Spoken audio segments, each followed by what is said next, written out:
اللهم صل على حبيبنا محمد وعلى آله وصحبه أجمعين. بسم الله الرحمن الرحيم. السلام عليكم ورحمة الله وبركاته. بسم الله، الحمد لله، والصلاة والسلام على حبيب الله سيدنا محمد بن عبد الله وعلى آله وصحبه ومن والاه. سبحانك لا علم لنا إلا ما علمتنا إنك أنت العليم الحكيم ولا حول ولا قوة إلا بالله العلي العظيم.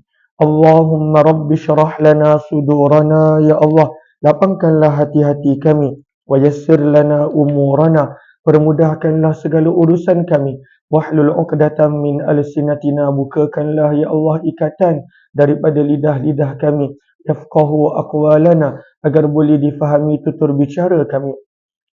Allahumma fakihna fid din, ya Allah berikanlah kepada kami pemahaman di dalam urusan agama. Wa'allimna ta'wil, ajarkanlah kepada kami pemahaman Al-Quran. Allahumma inna nas'aluka ilman nafi'ah, kepadamu ya Allah kami memohon ilmu yang boleh mendatangkan manfaat. Wa rizqan wasi'an tayyibah, rezeki yang luas melimpah ruah lagi halal bersih suci. Wa amalan mutaqabbala, amalan yang diterima, wa shifaan min kulli da', dan sembuh daripada segala jenis penyakit. Amin amin ya rabbal alamin. Ahlan kepada semua, sabahun nur, sabahul khair, selamat pagi. Salam pertemuan dalam Hayati Quran siri yang ke-823 bersama dengan saya Umar Aziz. Pertemuan di mana pada setiap pagi jam 8.30 pagi kita berkongsi satu ayat daripada Al-Quran yang boleh kita jadikan sebagai ibrah dan pengajaran yang boleh kita bawa dalam kehidupan. Mudah-mudahan kita semakin dekat dengan Al-Quran. Amin amin ya rabbal alamin. Ahlan kepada semua Hariyati, terima kasih banyak-banyak, moga Allah balas dengan rezeki yang melimpah ruah beserta berkah azaz. Terima kasih banyak-banyak, moga Allah kurniakan kebaikan dunia akhirat, ummi jannah, jazakillah khairah. Ahlan Rohima, Muhammad Mu, Ali Muhammad Usman, Azaz, dan juga Hariyati, Kak Supira. Ahlan Akhbar, Ica Caca, Syekh Azaz, Azizah, serta semua sahabat-sahabat yang lain. Di ruangan FB, ahlan Ruby Abu Bakar, Nyonya Muhammad Yusuf, Ana Sukaimi, Masyita Muhammad, Kamiza, Asia Hussein, Elvira, Salimah Osman, dan juga Ruby, Ana Sukaimi, Binarai Sulaiman. Ahlan kepada semua, Tuan Fauzan Muhammad, dan juga Allahumma salli ala sayyidina Muhammad, sahabat-sahabat yang lain. Waalaikumsalam warahmatullahi wabarakatuh kepada yang memberi salam, ANG, Nur Hasmalisa, serta sahabat semua. Hari ini kita dah tiba di mana? Ayat yang kelima daripada surah yang ke-10, surah Yunus, muka surat 208. Mohon sebaik sahabat-sahabat bantu catat di ruangan komen, mempermudahkan yang join kemudian. Ayat yang kelima, surah yang ke-10, surah Yunus, muka surat 208. Seperti biasa, kita nak mulakan dengan bacaan dahulu kerana setiap huruf apabila dibaca maka besar pahala dan ganjarannya. Sambil itu mohon sebaik sahabat-sahabat bantu share, bantu untuk kongsi, tag rakan-rakan, sebarluaskan, mudah-mudahan lebih ramai yang beroleh pengajaran daripada Al-Quran. Jom kita baca dulu ayat yang kelima, surah yang ke-10, muka surat 208. A'udzu billahi minasyaitonir rajim. Ayat yang kelima surah Yunus, surah yang ke-10. Bismillahirrahmanirrahim.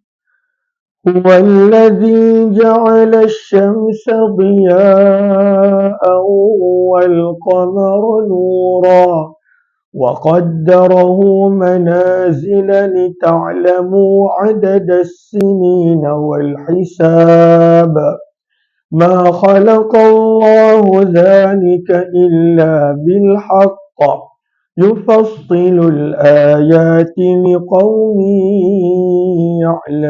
يعلمون صدق الله العظيم. Masya Allah, kita telah baca tadi ayat yang kelima daripada surah yang ke-10, surah Yunus, muka surat 208. Apakah ringkasan ayat yang kelima ini? Apakah ringkasan dia? Maka kita ambil daripada tafsir Al-Wasit. Maka ringkasan ayat yang kelima ini, setelah Allah menceritakan tentang sebahagian daripada kehebatan Allah pada penciptaan langit, penciptaan bumi, pada ayat ini Allah meneruskan penceritaan tentang kehebatannya pada ciptaan matahari, bulan dan pertukaran siang dan malam. Maka pada ayat yang ketiga, Allah menceritakan tentang kehebatannya pada penciptaan langit dan bumi. Bagaimana Allah menciptakan langit dan bumi di dalam tempoh selama 6 hari. Maka ayat ini Allah menceritakan tentang kehebatannya pada 3 lagi makhluk dia, matahari, bulan dan pertukaran siang dan malam. Cuma pertukaran siang dan malam pada ayat yang ke-6. Jom, seterusnya, ringkasan yang kedua. Ringkasan yang kedua daripada catatan Imam Alusi rahimahullah, salah seorang ulama tafsir. Maka berkata Imam Alusi rahimahullah tentang ayat yang kelima ini. Maka ayat ini Allah menunjukkan bukti dan Allah memberikan peringatan tentang keesaan Allah. Allah tidak perlu sesiapa dalam menguruskan makhluk Allah. Keesaan Allah, kewujudan Allah, kesempurnaan ilmu Allah, kekuasaan Allah, dan yang kelima, kebijaksanaan Allah. Maka bagaimana alam yang begitu dahsyat ni Allah menguruskan dengan tidak ada yang terlewat, terlambat, tercepat. Maka menunjukkan kepada keesaan, keluasan ilmu, kehebatan dan juga kebijaksanaan Allah Subhanahu wa ta'ala. Jom kita lihat ayat yang ke-5. Maka firman Allah, huwa, dialah. Maka dialah di sini bermaksud Allah. Huwa, dialah. Allah lah. Allazi, zat yang ja'ala, telah menjadikan. Maka ja'ala bermaksud abda'a, yang telah menjadikan daripada tak ada. Allah jadikan matahari daripada tak ada kepada ada. Bulan daripada tidak ada kepada ada. Maka ja'ala, Allah yang telah menjadikan. Allah menjadikan apa? Salah satu makhluknya yang besar, Asy-Syamsa. Firman Allah, matahari. Allah menjadikan matahari diya'a, bersinar-sinar terang benderang cahayanya. Maka matahari bersinar terang benderang cahaya dia. Tidak ada cahaya lampu yang boleh melawan cahaya matahari. Sebab matahari bukan sekadar cahaya. Dia ada kelebihan daripada yang lain. Ada habanya. Kemudian ada kebaikannya. Matahari pada waktu pagi ada kelebihan-kelebihan yang diperlukan untuk tubuh badan dan tanaman. Matahari. Maka firman Allah, Allah menjadikan matahari. Dan antara kelebihan matahari yang manusia pada zaman Nabi pun boleh nampak adalah cahayanya yang terang benderang, yang sinar menyinar. Wal qamara, firman Allah, dan Allah juga menjadikan bulan diya'a nura, yang mempunyai cahaya. Di sini kalau kita lihat, untuk cahaya matahari dan untuk cahaya bulan, Allah menggunakan perkataan yang berbeza. Untuk cahaya matahari, diya', dan orang Arab menggunakan diya', cahaya yang lebih kuat berbanding daripada nur yang juga terjemahannya cahaya. Maka sebab itu kita nampak matahari, cahaya dia dahsyat.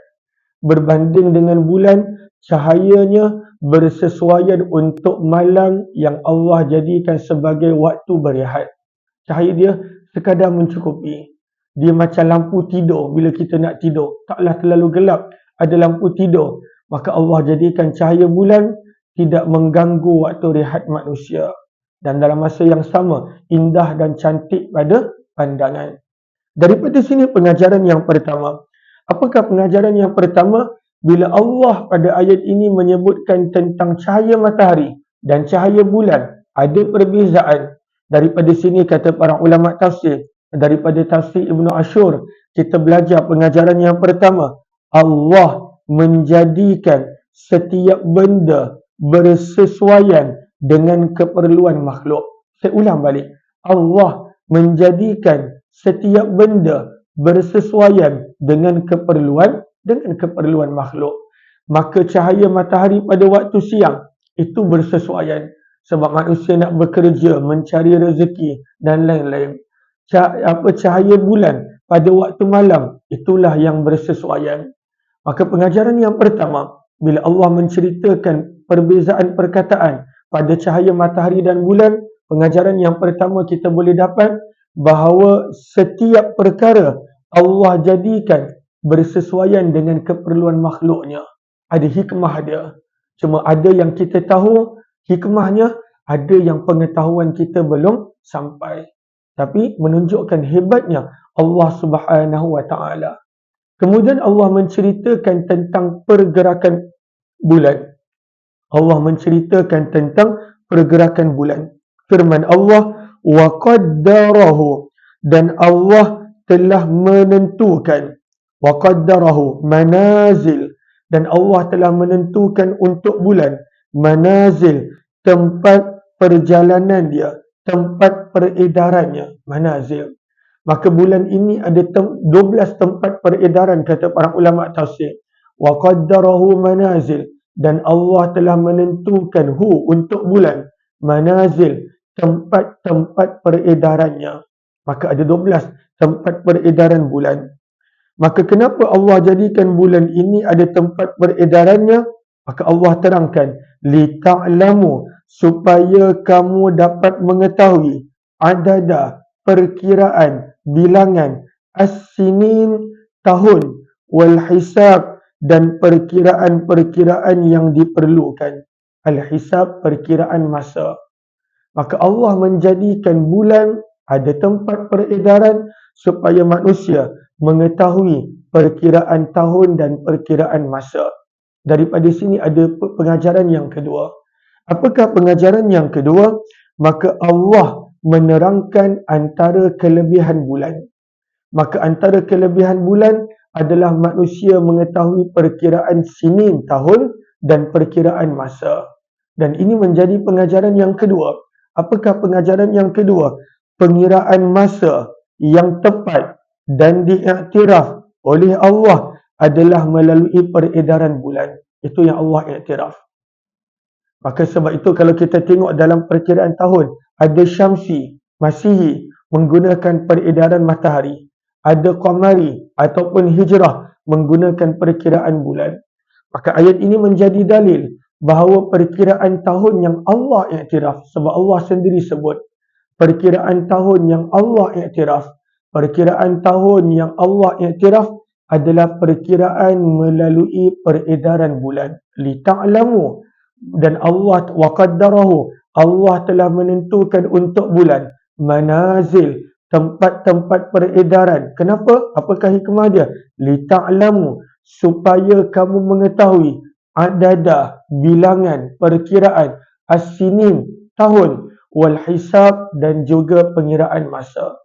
Tapi malangnya umat Islam sendiri tidak menggunakan perkiraan hijrah, perkiraan bulan. Sebab dah terbiasa. Tapi tak ada masalah nak menggunakan Masihi. Cuma kita perlu tahu perkiraan yang tepat. Usia kita. Kan banyak orang kira usia dia Masihi. Perkiraan usia dia sebenarnya adalah melalui perkiraan hijrah, perkiraan bulan. Dan banyak beza. Contohnya orang yang masih usia dia 38 lebih. Kalaulah ikut hijrah dah dekat 40 tahun. Setahun lebih perbezaan dia. Maka sebab itu pengajaran yang kedua, pengiraan masa yang tepat dan diiktiraf oleh Allah adalah melalui peredaran bulan. Firman Allah Subhanahu wa taala, ma khalaqallah, firman Allah, ma, tidaklah, khalaqa, Allah menjadikan, zalika, semua itu, illa bilhaq, illa, kecuali bilhaq, dengan faedah dan juga manfaatnya, kebenaran. Semua benda Allah ciptakan ada faedah, ada kegunaan dia. Angin yang bertiup, binatang yang melata, burung yang berterbangan, kuman ataupun apa-apa benda yang ada pada badan, semuanya ada faedah, ada sebab, ada hikmahnya. Ianya membentuk sistem, ekosistem yang menarik pada ciptaan Allah Subhanahu wa taala. Maka daripada ini pengajaran yang ketiga. Maka apakah pengajaran yang ketiga? Ma khalaqallahu dzalika illa bil haq. Pada sistem alam yang kita baru baca tentang matahari dan bulan, sebenarnya pada sistem alam menunjukkan kekuasaan dan kehebatan Allah. Ma khalaqallahu dzalika illa bil haq. Tidaklah Allah menciptakan semua itu kecuali ada faedah, ada manfaat, ada kebenarannya. Maka pengajaran yang ketiga, sistem alam menunjukkan kepada kehebatan, kekuasaan dan kebijaksanaan Allah Subhanahu wa taala. Firman Allah, yufassilul ayat. Allah menjelaskan tanda-tanda kebesaran ini liqaumin, untuk orang yang ya'lamun, mahu mengetahui hikmahnya. Maka daripada sini pengajaran yang keempat yang kita belajar, Allah jelaskan nikmat-nikmat dia supaya manusia tahu betapa banyak yang Allah buat untuk manusia. Betapa banyak. Kalaulah dekat rumah kita tak ada elektrik, maka bagaimana? Tapi bayangkan matahari sentiasa ada untuk manusia. Angin sentiasa ada untuk manusia. Maka segala-galanya Allah jadi liqaumi ya'lamun, untuk orang yang nak tahu betapa banyaknya Allah buat untuk kita. Lalu takkanlah masih tak syukur, takkanlah masih tak ingat Allah, takkanlah masih berani langgar perintah Allah. Yufassilul ayat, Allah menjelaskan tanda-tanda kebesaran Allah liqaumi ya'lamun, untuk orang yang mahu mengetahui. Mengetahui tentang apa? Hebatnya Allah, betapa banyak yang Allah lakukan untuk manusia. Maka pengajaran yang keempat, Allah jelaskan nikmat-nikmatnya supaya manusia tahu, manusia sedar dan manusia menghargai setiap apa yang Allah buat untuk kita. Sebab kadang-kadang kita tak hargai pun. Kita tak hargai. Kita take advantage. Kita anggap kita entitled dapat. Lalu kita tak syukur. Kita tak menghargai. Dan kita lupakan Allah. Al-a'yadzubillah. InsyaAllah jam 9.15, 9.20 maka akan ada tadabbur surah Al-Hijr. Maka buat yang berkelapangan jemput bersama insyaAllah. Sehari kita ada 3 program. 8.30 pagi, 6 petang dan 11 malam. Jemput join buat yang berkelapangan. Cuma jam 9.15, 9.20 akan ada tadabbur surah Al-Hijr yang berlaku setiap hari Khamis di Masjid Al-Islamiyah Kampung Lindungan. Jemput bersama buat yang berkelapangan. Subhanakallahumma